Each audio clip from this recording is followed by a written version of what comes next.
বান্দরবান নাম অনেক শুনছিলাম, এতদিন আসা হয় নাই। ঈদের দিন আসলাম ভাই বোনদেরকে নিয়ে। আমরা বাঁশখালী থেকে পূর্বচরের আমাদের প্রিয় সংগঠন পূর্বচরের আমির সংগঠনের সকল সদস্যকে নিয়ে আসলাম এখানে। অনেক ভালো লাগছে, সবাই আসবেন, অনেক একটা ভালো জায়গা, অনেক ভালো লাগছে। সবাইকে ধন্যবাদ, সবাইকে ঈদ মোবারক। আমরা শহর থেকে চিটাং শহর থেকে বান্দরবনে আসছি।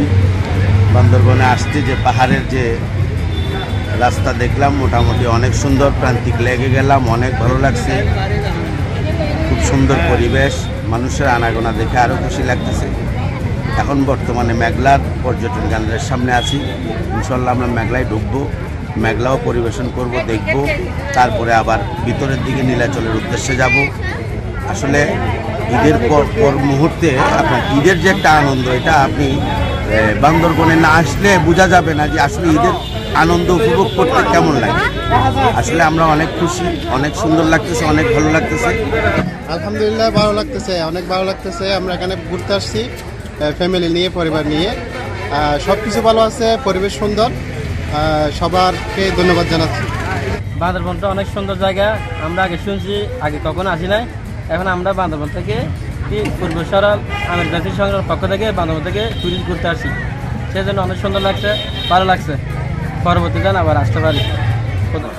আমরা আসলে এসেছিলাম ঈদ উপলক্ষে। আমার স্কুল বন্ধ, আমার মায়ের অফিস বন্ধ, আমার বাবার অফিস বন্ধ, মানে সব জায়গায় যেহেতু ছুটি, ভাবলাম যে কোথাও একটা ঘুরেই আসি। সেজন্য আমরা ফুল ফ্যামিলি মিলে এসেছি। আমার ভাই আছে এখানে।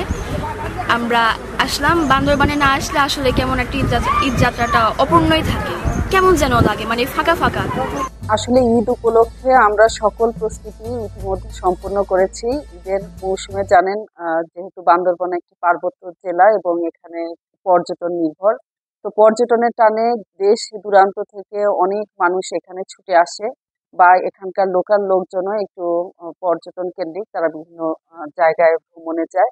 তো আমরা ইতিমধ্যে পর্যটন কেন্দ্রগুলোকে বিভিন্ন সতর্কতামূলক ব্যবস্থা নিতে বলেছি, যেটা হচ্ছে প্রাথমিকভাবে মানে অগ্নি নির্বাপন সহ অন্যান্য যে মানে আগুন লাগলে যে সতর্কতামূলক ব্যবস্থাগুলো, সেগুলো তারা নিয়েছে ইতিমধ্যে। আমরা মহড়ার আয়োজনও করেছিলাম। এছাড়া আইন মানে আর্মি, বিজিবি এবং পুলিশ সহ সকল আমাদের যে আইন শৃঙ্খলা রক্ষাকারী বাহিনী আছে সবাই তৎপর হয়েছেন এবং তাদেরকে নিয়ে আমরা সভা করেছি ইতিমধ্যে।